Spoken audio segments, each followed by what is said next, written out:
Hey folks, how's everybody today? Today it's going to be Epoxy Day. We're going to do a little bit of a science experiment here, and then we're going to talk about epoxy or epoxies.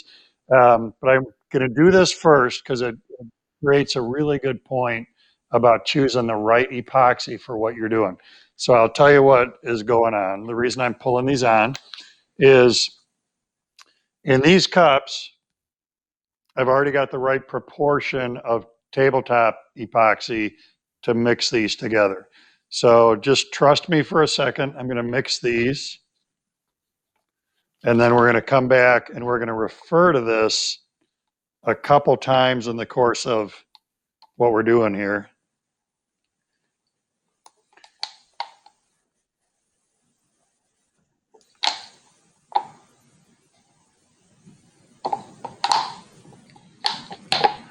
All right, while I'm stirring, a couple things. What we're going to do here is I just want to give you an overview of what the epoxy marketplace looks like. There are a lot of choices out there, and epoxy can easily be $100 a gallon.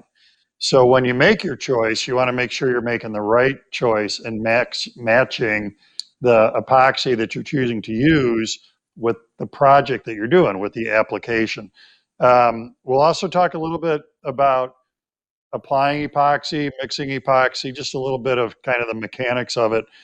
One thing that you're going to probably hear me say to a point where you get nauseous about me saying it is read the instructions. And in a bunch of cases, you know, kind of depending on what your questions are, I might very well answer your question by saying read the instructions. Because there's stuff I can give you an overview of what different categories of products are used for, but when it comes to specific brands of epoxies, types of epoxies, the manufacturer is going to be your best resource. The instructions that come with the epoxy are going to be your best resource to make sure that you're using it for the right thing and that you're using it in the right way. So while I'm mixing here, let me talk a little bit about, again, the overview of the mechanics of epoxy. I live in Wisconsin, and we had plenty of days in Wisconsin this winter where it was 20 below air temperature outside. So a couple things there. The environment inside where you choose to do the epoxy work needs to be a whole lot warmer than minus 20 or even 30 or 40 degrees. Most epoxies want the environment to be between 68 and 72 degrees when you pour epoxy. And again, you know where you can find the exact number that the epoxy wants you to be at? Read the instructions. But that's a good ballpark, is 68 to 72 with relatively low humidity, because high humidity can also adversely affect the epoxy.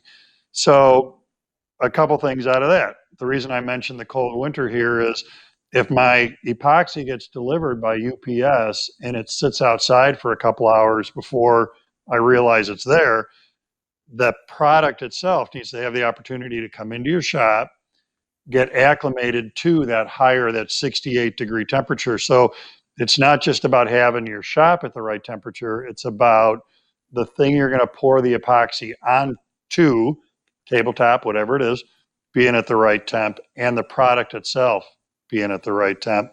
Otherwise, stuff can go wrong. So that's one thing. Another is treat doing epoxy work like doing finishing with a polyurethane or a lacquer.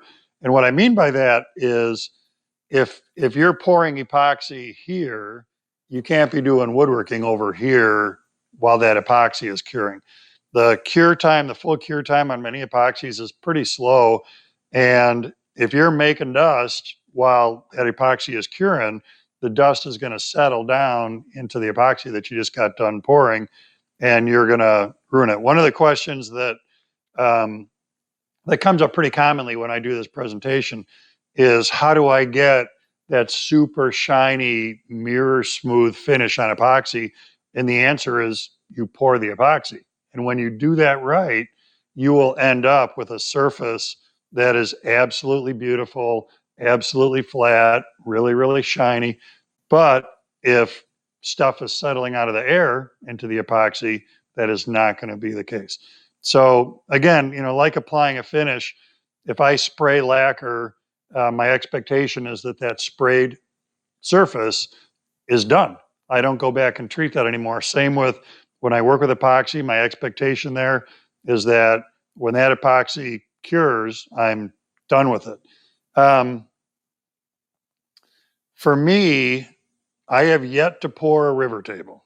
And my application for epoxy is one where it's more of an accent, or maybe it's even saving a piece of wood I might not otherwise be able to use, because I see it as I treat epoxy very much like choosing a finish.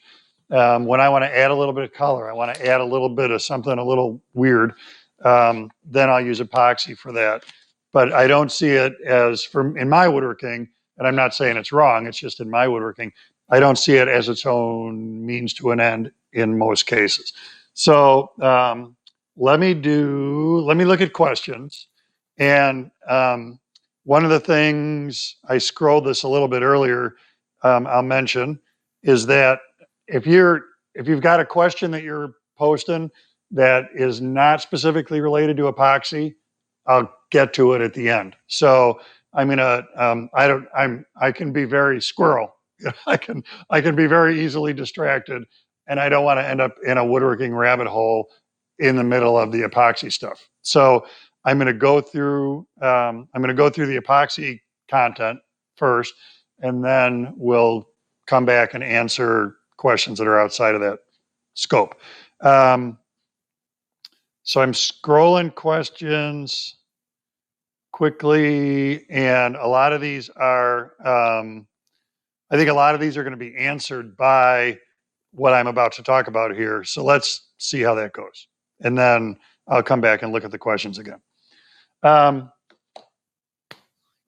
going to go over, like I said, three different categories of epoxy here. Here's what I just got done mixing up. I had tabletop epoxy in the right proportions in those cups, mixed them together. Now I'm just going to leave them sit. Here's what's going to happen. This gizmo this is a thermometer. It's a digital thermometer. So when I point this at that cup, it's going to tell me the temperature of that product, of what's in there. So at this second in time, it's at 70 degrees. The cup is at 70 degrees. It's really, really, really important to remember that epoxy is an exothermic reaction. It gives off heat. And we're going to come back to the importance of that in a second. So let's talk about what's sitting here on the table. On this end, I've got a deep pour product. And just like the name implies, we use that for deep pours. How deep a pour? Guess what? Read the instructions. So different products from deep pour products from different manufacturers have different parameters. In broad strokes, if you're gonna pour epoxy an inch deep, so this would be, we're doing a casting, you're doing a river table, something like that, then the deep pour product is what you're going to want to use for that. Next to that, tabletop epoxy. This stuff, that's what I've got mixed in the cup over here. This stuff is typically designed to be 1/8 to 1/4 inch thick, no more than that. Then on the end of the table, making sure you guys can see that, on the end of the table is penetrating epoxy. Penetrating epoxy is very, very liquidy, very, very runny. And you would use that, like the name implies, we can brush that on. We can get lots and lots of penetration out of that product, where the other two tend to be thicker, a little bit more honey-like, and they sit on the surface a little bit more. So let's go back to this whole thing of now figuring out what we're doing and how we want to do it. If we're going to do a casting, so what I mean by a casting is, this is an MDF mold. Sorry, turn my volume off there. This is an MDF mold lined with Tyvek tape. So that's just what it sounds like. Tyvek is the sheathing, the wrap that goes on houses. And then the seams between the wrap get sealed and the windows get sealed with Tyvek tape.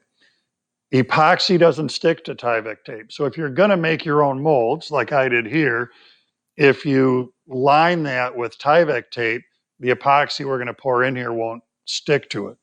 So if we're going to make a mold and we're simply going to cast a block. So for instance, I've got this cast and those are pine cones in there. So my agenda with this is that I made a mold, I put the pine cones in, I poured the epoxy over the top, and then when I'm ready to use this, I'll just, on a bandsaw, I'll slice parts out of this, and it'll be pretty, it'll be cool, because we're cutting across the pine cones, which are now embedded in the blue epoxy. So if we want to do something like this, look at how thick it is, how deep it is. That needs to be something from the deep pour family because of the depth to which we're going. Now, a good question would be, if I can pour up to 1 inch deep with this product, then how do I do something like this? And the answer is you have to do it in layers. So you can't break, the 1 inch thing is not a suggestion, it's a rule. The chemists have figured out that's how that epoxy works. So if I'm doing a really deep pour, it needs to happen in layers. The layers need to happen in the right time frame. So what I mean by that is, what we're doing here is we're working with plastic. When this is completely cured, like it is right now, if I just take more epoxy and pour it over this surface, it's not going to stick because it's plastic on plastic. What I would need to do first is rough this up. So you're probably familiar with this if you use polyurethane as a finish. When you're doing additional coats of polyurethane, you have to give those coats some tooth. You have to have something for them to stick to. So that's why you rough up polyurethane between coats, is so the next coat will stick. Polyurethane is a plastic, very much like epoxy is a plastic. So when we're doing a deep pour, and if we're pouring 2 inches in 1 inch layers with this product, then we don't want to have to get into a valley, a chasm in a piece of wood and try to sand that epoxy. So there's a sweet spot where that first layer has cured to some extent, but it's not completely cured. This is again where I'm going to default to read the instructions. There's a time frame where it's probably about 12 hours or so after you pour this first layer where it's sticky, but it's relatively solid, but it's not completely cured. And at that stage of the game, you can pour another layer over the top of it and the two of them will work together. If you've ever had it, if you've done epoxy work and you've done layers like this, and when you're done, you can see a line between the layers, it's because you waited too long. That first layer had cured out too much, and they're acting like two independent layers of epoxy instead of one contiguous layer. So that's with the deep pour product where you're probably pouring in multiple layers like that. That's a very, very important aspect to make sure that you don't get those lines and that you have good adhesion between the lines. Then tabletop, that's the stuff I would use if I was doing something like this. So again, for me, epoxy as a way to create an accent. This is a charcuterie board, a live edge charcuterie board. So that epoxy on the end is an accent that I applied here. That's tabletop epoxy. And we're going to come back to this color aspect in just a little bit. And again, that's typically designed to work somewhere around 1/8 to 1/4 inch thick, no more than that. Now, again, if that's the only game in town, if that's all you have and you want to go deeper, you can by doing that in layers. It's just you got to follow the rule that if 1/8 inch is the max for that product, you can only pour 1/8 inch at a time. Let it get to that point where it's kind of cured but not fully cured, and then do the next layer, then the next layer, then the next layer to build it up to where you want it. The last one is penetrating epoxy. So one of the things we can run into with tabletop epoxy is, let's say you're doing a project You see this in bars and taverns all the time, bar tops, where that surface has been covered with epoxy. And when you look at it, it's got that really shiny, really thick buildup to it. That's a tabletop product that's been poured on there. What the downside out of that can be that because wood has porosity to it, because wood is porous, when we pour that epoxy over it, and bubbles can come out of the wood for a long period of time. And this varies from wood to wood. If it's something that's super, super open grained, again, it's very, very porous, then bubbles can continue to evacuate from that wood for a long time. We don't want those bubbles to be ending up embedded in the epoxy that we poured. So penetrating epoxy is a product that we can paint on there first. We can apply first. That does a preliminary seal. So again, to maybe get this in a arena that you're familiar with, if you use sanding sealer under lacquer or under a polyurethane, that's very similar to putting penetrating epoxy under a tabletop epoxy. And it's not limited to only tabletop. It can also go under the deep pour, same application. If we want to get that material sealed up so that it's not off-gassing, it's not continuing to give bubbles for a really, really long period of time, we can do that by basically painting it, by pre-sealing it with the penetrating epoxy. And again, it's so watery, the penetrating epoxy, it's so runny that it provides that opportunity. It works well to brush it on, pre-seal that surface. So when you come back with the tabletop or the deep pour, then you're not running into bubble issues. The other thing you can do, and I've done a lot of this with the penetrating epoxy, is sometimes the coolest looking wood is stuff that's like, maybe it's sat just a little bit too long. So in a lot of woods, you get spalting. Spalting is the black lines that come from fungus that develops in the material. And there's a fine line between, isn't this pretty because it's spalted, and this is no good because it's rotten. Because that's basically what's happening. We're stopping it somewhere in the rotting process in order to take advantage of the spalting. If it's gone just a tiny bit too far, but it's a crazy cool piece, you can reinforce it by putting penetrating epoxy on it, and that will strengthen those fibers up. You may have seen on home improvement shows where there's like a post on a front porch that's rotten at the bottom where it's been sitting on the concrete porch, and something like penetrating epoxy can get put on there to reinforce those wood fibers so that it doesn't continue to rot and it gives it some structure again. With the products that we've got sitting here, it's important to look at the bottles because that gives us a good visual cue of how we mix the products. So what I mean by that is these two bottles are the same size. So it's a pretty good guess that when we mix this and we have resin and hardener, we're going to mix equal parts of resin and hardener in order to correctly use this. You know how you can know for sure? Read the instructions. With this product, the bottles are two different sizes. So in all likelihood, we're going to have a different proportion here. And in this case, it's 3-to-1. It's 3 parts of resin to 1 part of hardener. Read the instructions. And then again, with the penetrating epoxy, 2 different size bottles. So there's a good visual cue that we probably have a proportion here that's not 1-to-1. It's probably something else. Read the instructions. When you do this, you can't spitball this. You can't pour what looks like 3 parts of this to 1 part of this and say, oh, that's probably good enough. Because if you get the mix wrong, especially if you have too much resin and not enough hardener, it's possible that it never cures. It never gets hard.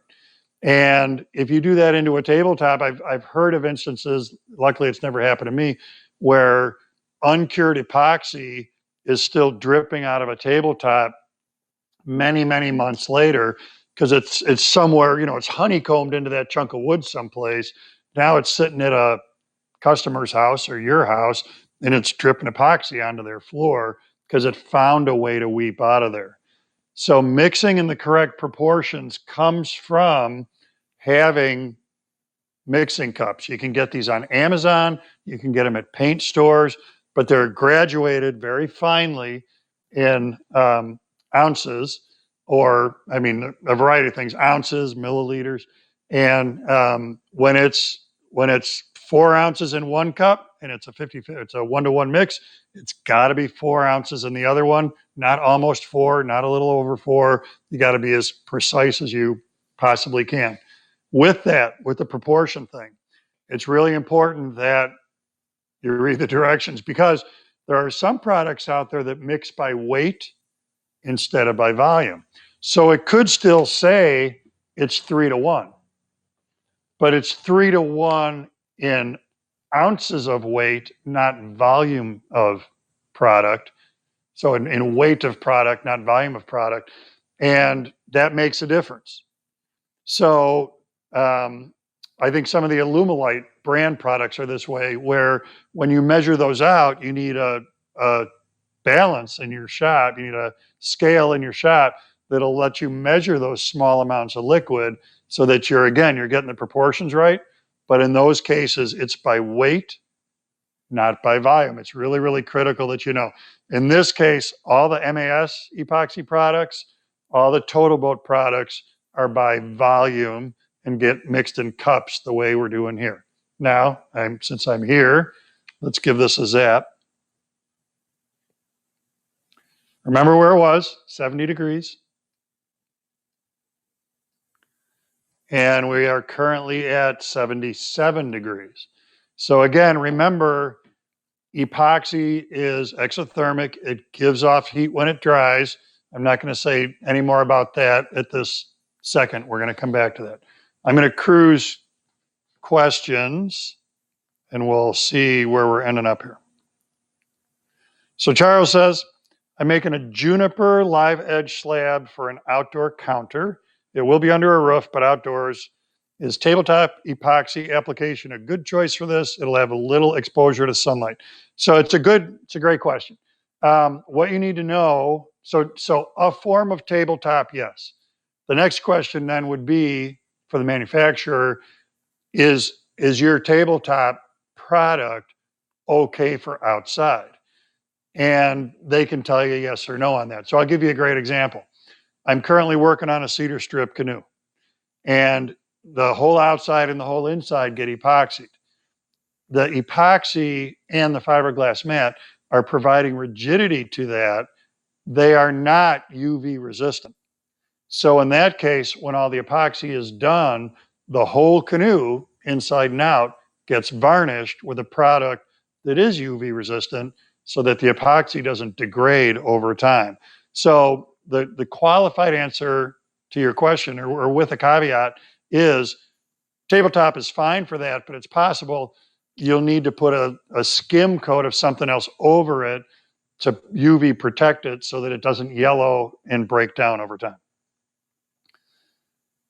James says, I've got a mosaic I added to a large wood carving. I want to move outdoors to the garden.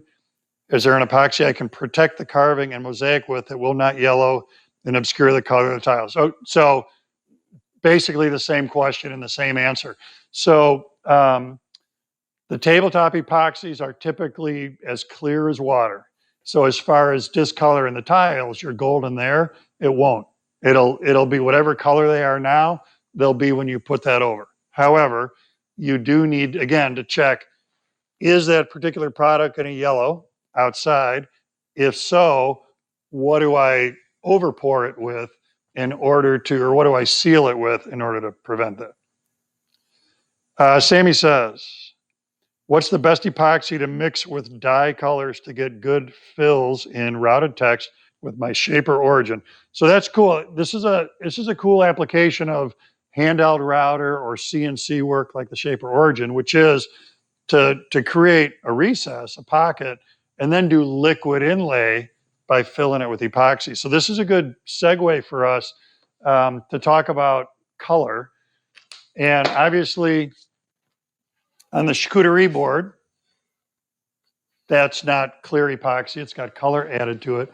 So again, just talking, 100,000 foot view, and there are lots and lots and lots of products out there you can use, but 100,000 foot view, we can separate color for epoxy into pigments and mica powder. If you wear makeup, you're already wearing mica powder. It's very commonly used to color makeup. It's also used to give soap color. So here's the difference between the two.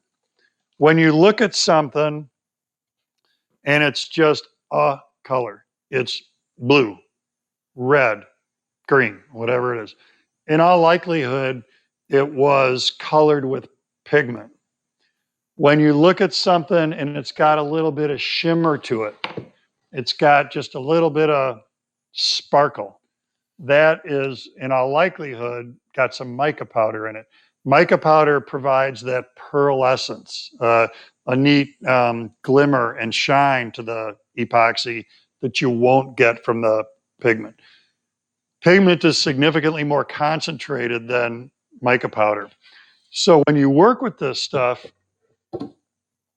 it's a little bit like an aniline dye. It takes very little of this to get the epoxy blue. It's best to start with just a tiny, tiny drop of this, mix it in, because you can't take it out once it's in there. The only way to dilute it out would be to add more epoxy. With pigment, it's very concentrated. This is what'll give you opacity.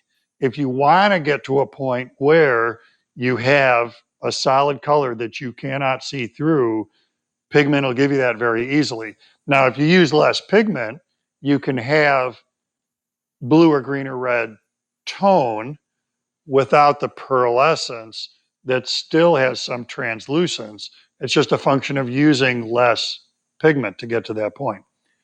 If you want to get the cool, shimmery pearlescence stuff, then mica powder. And this stuff is available on Amazon. Lots and lots of different brands and varieties of this available. This is a powder. Pigment is a liquid.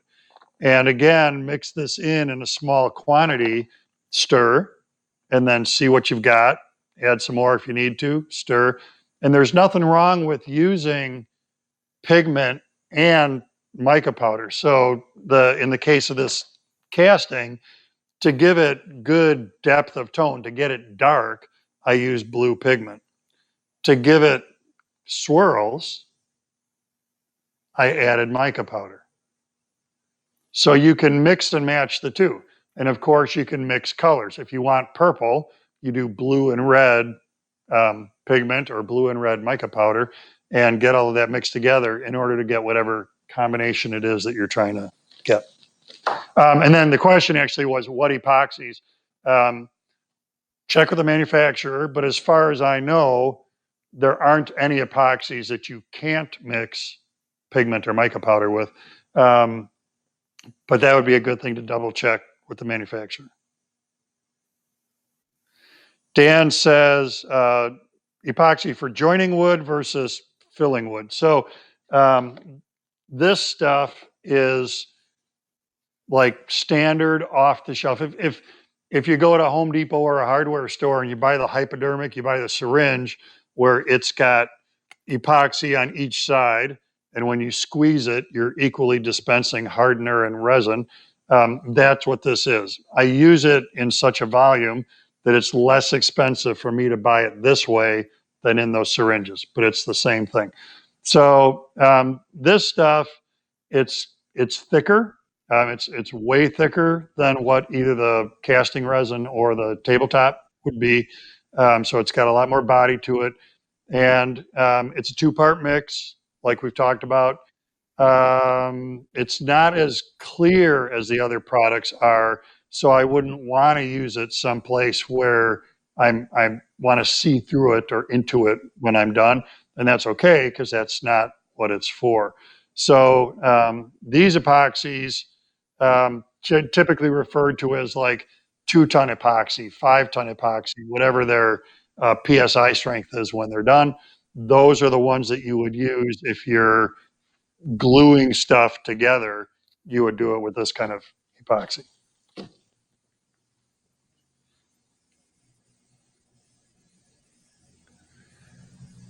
I'm preparing to add inlays of small stones and natural shrink cracks of a tabletop.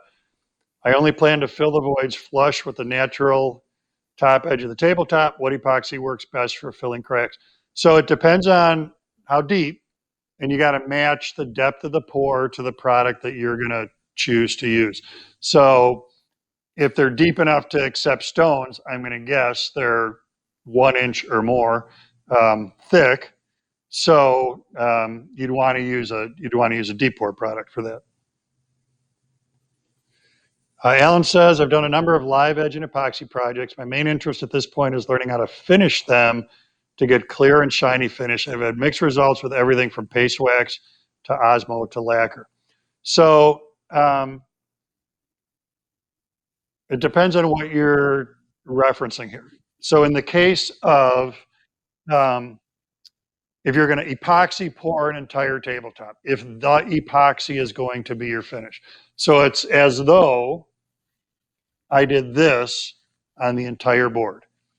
Then this comes down to technique. So the shine that you're seeing there is right off the pour. And the approach to that is pour the tabletop product, go over it with a heat gun, which does a couple things. It takes bubbles out of it, and it also helps you manipulate it. So the heat gun is like almost an airbrush that's helping me move the colors around to get that pattern. When that's complete, then you should be done. I just helped a friend of mine do 20 tabletops for a bar. Same thing. They were big pine live edge slabs. They got tabletop epoxy poured over the top of them, heat gun, don't touch them. And then when they're done, it's this typical thing that you see in these bar restaurant applications where that tabletop is as smooth as a mirror and perfectly shiny. Now, if you're mixing mediums, if you are doing a river table, so you have wood and epoxy river and wood, one of the things that's important to that for the epoxy is you can finish over the top of everything with whatever your normal finish choice would be, whether that's polyurethane or lacquer or whatever it is. But you shouldn't sand the epoxy beyond 220 grit because, again, it's plastic. If you get it too smooth, when you come back over it with a top coat, the top coat doesn't want to stick. You want to leave a little bit of tooth in that epoxy so that whatever you're laying over the top can stick to that. Now, if it happens that you do a tabletop and you're just not happy with how it came out, or like in this case where I'm going to cut this up, I'm going to make something from it. When I make when I make a knife handle out of this, then I don't finish this at all. I don't apply finish to this.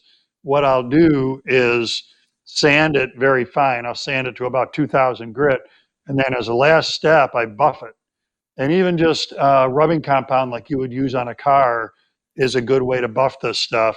And that and a buffing wheel, and again, it's plastic, that and a buffing wheel will bring this up to that uber high gloss that you can see your face in when you're done. So if it's nothing but epoxy, your first goal is to do the pour and have it come out right off the pour. And again, part of that comes back to your environment. If it's 60 degrees in your shop and you're pouring big tabletops, it's not going to go well. It really needs to be around 70 degrees so that the stuff can flow. So your first goal is to do that part the right way. And we've got a lot of videos on this online that Jess Crow did for us, and she's a huge epoxy expert, where she talks about manipulating the epoxy and everything you need to do to get it right. So your first goal is to do it and get it that way, just off the pour. But if you do need to go back, you can sand it very fine and then buff it out like you would buff out wax on a car.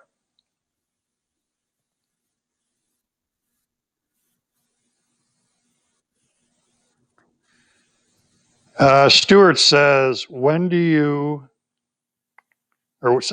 when you do a live edge tabletop and you have irregular shapes in the wood and edges and depths, what's the best way to calculate the amount of epoxy? So here's what I do. I calculate cubic inches of volume I'm trying to fill. So, so this mold is not irregular, but it gives us a good example. So if I measure width, length, depth, so whatever, 6 times 6 is 36, times 4 is 144. So that's 144 cubic inches. The conversion to change cubic inches to ounces is to multiply times 0.55. So 144 times 0.55 tells me how many ounces it's going to take to fill this box with epoxy. When you have irregular surfaces, it becomes more of a spitball. Now, if I have a tabletop, if I want to cover this whole thing with tabletop epoxy, it's 10 inches wide, it's 28 inches long, 280.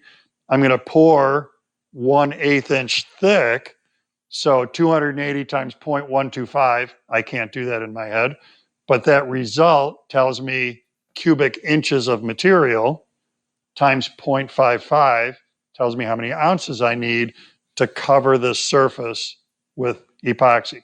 Then when it gets to irregularities, like I'm going to flow over the edge and it's not straight, it's not really a rectangle, it's a little bit curvy, then you got to just add product in as best you can. And what I always do is make sure I have something laying around. I always overmix. And I don't want to overmix by a gallon because it's $100 a gallon, but I want to overmix by maybe 5 or 10%. So I have silicon coaster molds. I have molds. I mean, this would be way too big, but I have molds like this where if I have a little bit of product left over, I can pour it in there, this kind of thing, or paper Dixie cups. This is a fine mold. I do a lot of lathe turning. So I use these all the time where when I have product left over, I just pour it in this. Once it's cured, I can turn that and make a wine bottle stopper or whatever I'm trying to make out of that. All right, I'm going to hit this guy again. Then I'll look at questions again.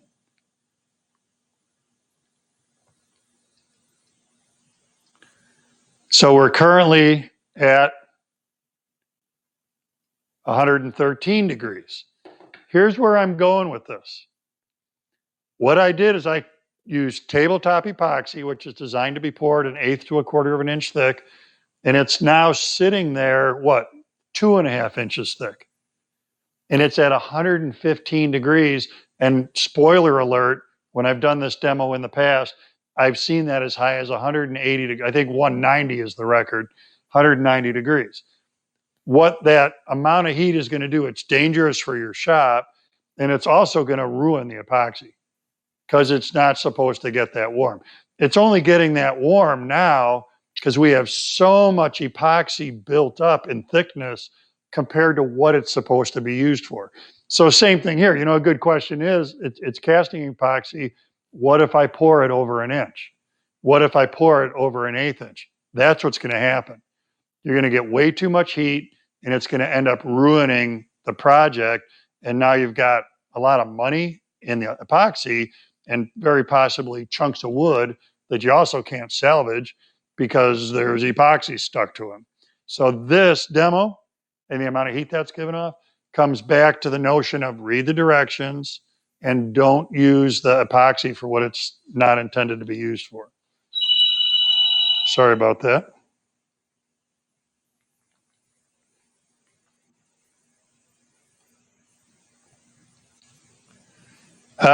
Best way to prevent scratches and dents in the epoxy coating? Don't pull stuff across it. I don't know. I don't know. It's a pretty durable coating, and that's why it does often get used for these bar tops and tabletops and stuff. But I guess other than that, be a little bit careful with it. It maybe circles back, if this is kind of where you're going, it circles back to a good point, which is the reason this is made the way it is if this were a cutting board, this is not the cutting board. This is an accent. Most epoxy manufacturers will tell you the epoxy product is not food safe. So as a charcuterie board, I'm serving on this. The Christmas cookies are all going to get stacked over here. Nothing is going to get stacked on the epoxy. And then in that vein, you don't want to slice on the epoxy either. So one, you're going to scratch it certainly with a knife. Two, every time the knife touches that, if you're releasing little bits of plastic, it's going to end up in your food, and that can't be good. You don't want to eat that.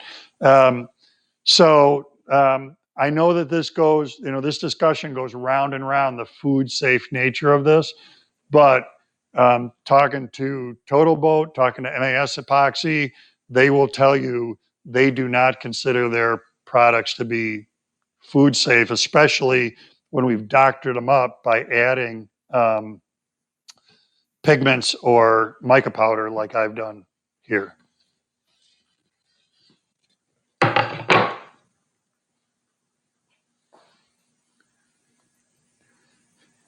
So a question, what grit do you sand epoxy to and what do you finish or polish it with? So that goes back to the, for me, my only application for sanding and polishing would be if I take something and I make if I take a block like this that I've cast and I make something out of this, so I put it on the lathe or I make a knife handle out of it, whatever that is. In that case, I generally sand it to about 2000 grit, and then you can polish it with, you can wet sand toward the end, excuse me, and then get buffing compound and then buff it out at the end. And a lot of times that buffing stuff also happens with water. Read the directions for the buffing compound that you buy. But that buffing step is what will get you to the final gloss. But in a tabletop application, in that charcuterie board application, the thing you want to work toward there is watch Jess's videos about working with epoxy and get it to where your pour comes out with that kind of finish on it so that you're not going back on it and polishing a tabletop like that.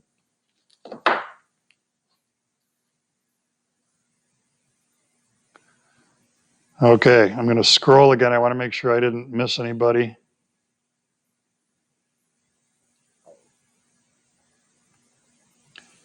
So let me do,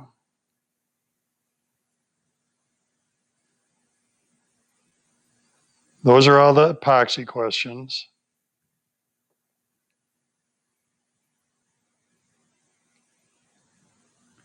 And then let me, there's a table saw blade question here. So Donald asks, what type of 10-inch table saw blade should be used for cutting epoxy, 1.5 to 2 inches thick?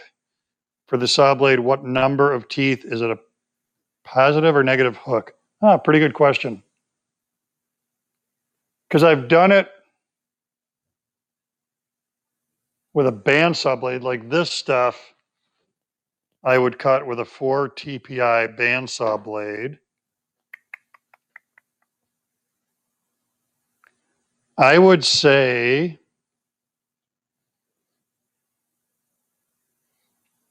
I don't think you have to worry about a negative hook, but I would want to try that with, I'm going to treat it like plexiglass, a 60-tooth blade, a 60-tooth triple chip grind, I would say, would be a good choice for that. And then I would go one step further with that and just say, like, companies like Freud and CMT and Amana, they have great customer service. I would give them a call and tell them exactly what you're doing and get an opinion from them. Just because I feel I'm a little bit iffy about it. I mean, I'm pretty confident a 60-tooth triple chip would do it for you.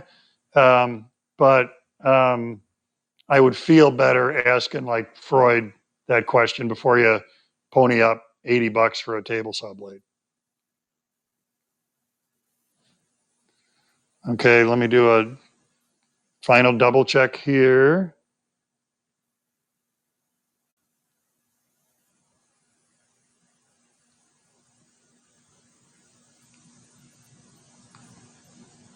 Okay, some more questions came in.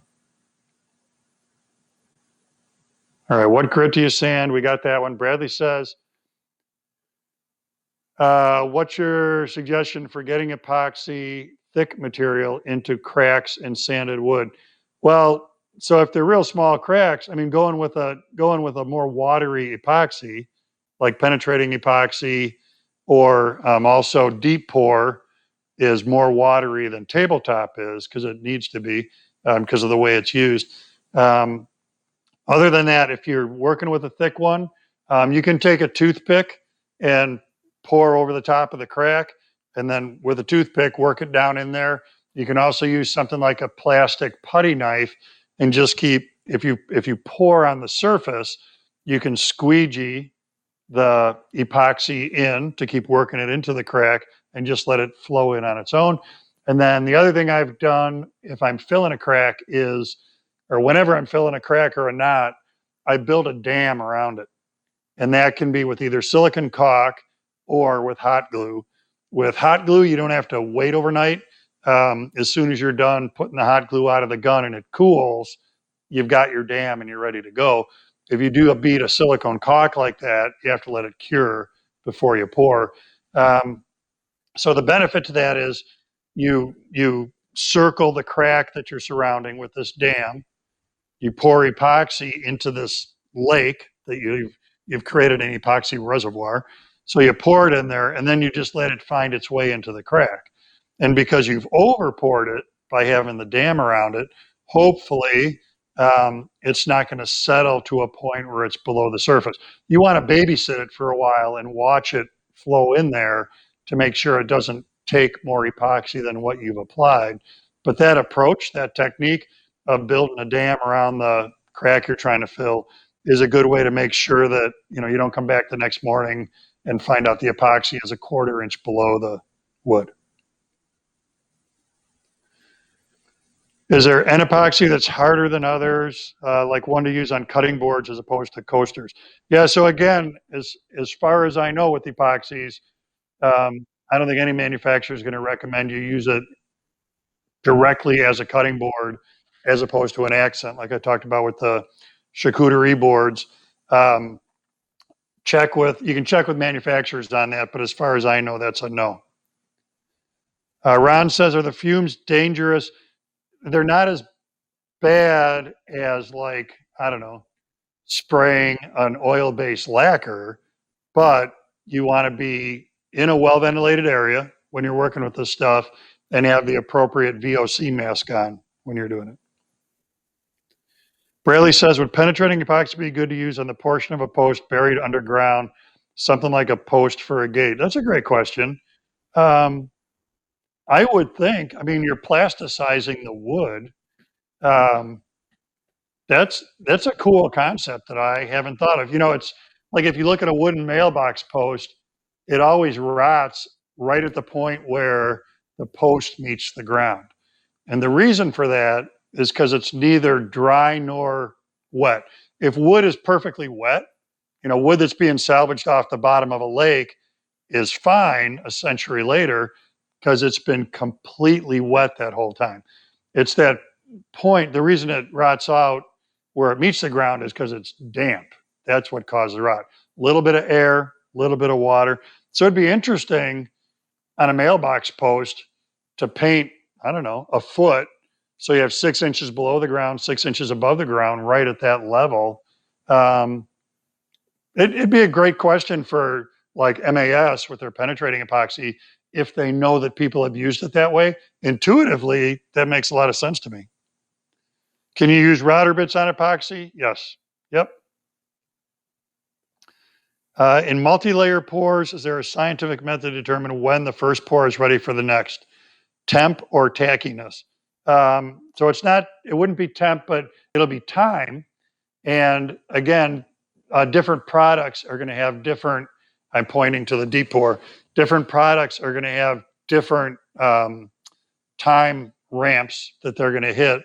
And usually the manufacturer can tell you what that number is, but it's that tackiness thing. So I want it to be where it's a little bit sticky, but it's not wet. But again, good thing to check with good thing to check with the manufacturer on, and they can give you a window of time that you can start to watch for that tacky point in. Did you stabilize the pine cones? Nope. All I did is I packed them in the mold. And then the other thing when you're doing this kind of thing to remember is that wood floats, pine cones float, and they float in epoxy. So when this was all in the mold, there had to be a retainer, I think it was just masking tape, over the top that holds the epoxies, or holds the pine cones in. So once I pour the epoxy, they stay down in there. And same, if you did wood chunks, it'd be the same thing. Cheers from Athens, Greece. Yasu, I say that right? What epoxy is best to glue a metal object to wood? I would do that with the bonding epoxy we talked about earlier, not the like decorative epoxies we're talking about here. When doing a tabletop, how do you keep it from falling off the edge? So it's an interesting question, and we can play this both ways. When you want it to flow over the edge, the epoxy is a liquid, obviously, so it's got surface tension on the surface. This is back to your high school chemistry days. To get it to flow over the edge, what people will do is with a rubber glove on, break that surface tension with their finger, and then paint with your finger, paint over the edge with a little bit of epoxy. And then when you come along with a heat gun, and again, if you watch Jess's videos on our site, you'll see her doing this. When you come along with the heat gun, that's going to impel that epoxy over the edge. When you don't want it to go over the edge, then you don't break the surface tension. So then, very carefully with the heat gun, you can work it up to the edge, but don't break. You got to be careful. Don't break that surface tension, and you'll be able to stop it right at the edge. So if I'm doing, when I do want it to flow over, like I did in this case, this has got a 1/4 inch round over on it, on all these corners. So that helps as I'm coming here and I want it to flow. Again, I take a gloved finger and I paint the epoxy over the edge, and you create kind of a path for more epoxy to follow. And then when I come across the top with a heat gun, it's going to push that. It's going to get that to propel over the corner like that. But if you don't want it to do that, don't break the surface tension and just carefully with the heat gun work it right up to the edge. How do people put perfectly looking flowers in clear epoxy pour? It's a great question, and I'm dying to try it. One of the things that's critical with anything that goes into epoxy and the material you're putting the epoxy on, it's got to be dry. If you've got moisture present, it foams like nobody's business. So with a flower, that needs to be desiccated. It needs to be dried first. Way back in the day, I've dried flowers by putting them upside down in a bucket of borax, and that completely desiccates them. Once that's dry, I'd be ready to go in. Now, the mechanics that I don't understand about this is how do you keep an object like a flower standing upright in just the right position? I don't know if they're doing that by pouring uber thin layers, so they're just really slowly enveloping the flower in that casting. I don't. The short answer to all this is I don't know, but I think it's really cool, and when it's done right, it's amazing.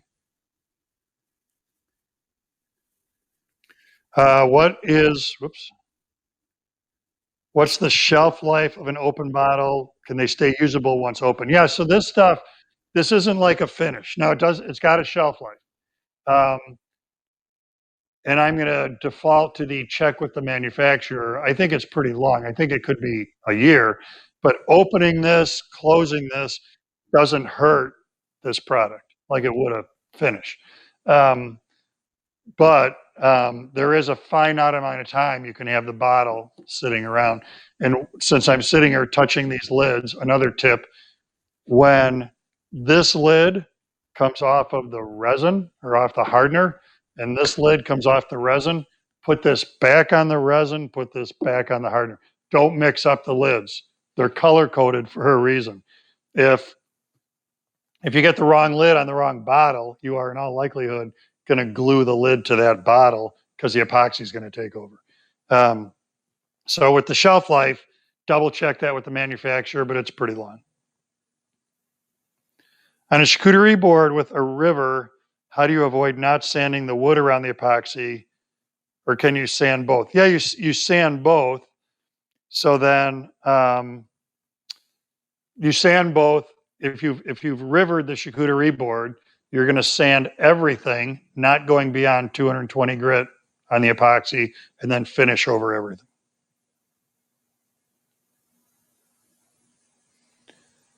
Border material around a natural edge table with irregular shape. I don't know what that means. It's in the form of a question. Border material around a natural edge table with irregular shape. If you're still on, David, I don't know what the question means. UV cured epoxy is the answer to perfectly preserved flowers, but it's expensive. Okay. There's a little step in that direction. People are doing it. There are probably YouTube videos on it. I don't know what the answer to that is. Mostly what I've cast in resin has been pine cones, wood chunks, metal shavings, brass shavings. If you look online, if you look on GOA, I've got a bullet bowl that I turned. So those were empty casings, empty cartridges, and I cast those, and then I turned the whole thing for a friend of mine.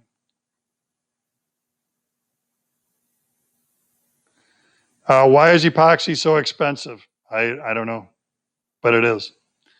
And Tim says, how about getting Jess to the cities for a class? Yeah, so I had her, when she came to do videos, we did a bunch of classes here. No immediate plans to bring her back, but we'll see what happens. Okay, are we there? About 2 o'clock. This was good and good questions. I'm glad we did this. I know one, epoxy is it's a mind-boggling subject because there's so much stuff out there. And it's scary because it's so expensive to buy. So I'm glad that we hit this topic. About a month from now, we're doing this again for gold. So watch your emails for the topic and the date and the time.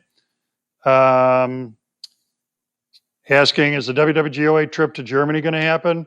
I don't know where that's at right now. I think it's rescheduled to I don't know. Don't quote me to this. I think it's rescheduled to spring, like a year from now, spring of 22, but I'm not certain. Ask whomever signed you up. What border material for a deep pour natural edge table? What border material for a deep pour natural edge table? I'm sorry, but I still don't get it. Border material like wood frame? Or you mean to make a dam? If you need to make a form, because you're going to contain a slab in a box and then basically surround it with epoxy, MDF, like I have here, works great for that. Again, the key is a couple things. I mentioned lining that with Tyvek tape because epoxy won't stick to Tyvek tape. But the other thing you have to do is you have to caulk the corners with silicone caulk and let that cure. No matter how tightly you think you've assembled this box, if you don't caulk the corners, it's going to leak. So you can build a form out of this. If you build a form out of melamine, you don't need to Tyvek it because epoxy also doesn't stick to melamine. Some people who are making forms that they're going to use over and over and over and over again use, I got to get the letters right, high molecular weight, HMWP, right? High molecular weight plastic, that white plastic. And they'll make forms out of that that can be used over and over again. And again, the epoxy doesn't stick to that stuff. On a smaller scale, the forms I use for coasters, for some round, like paperweight shaped castings I have, those are made out of silicone.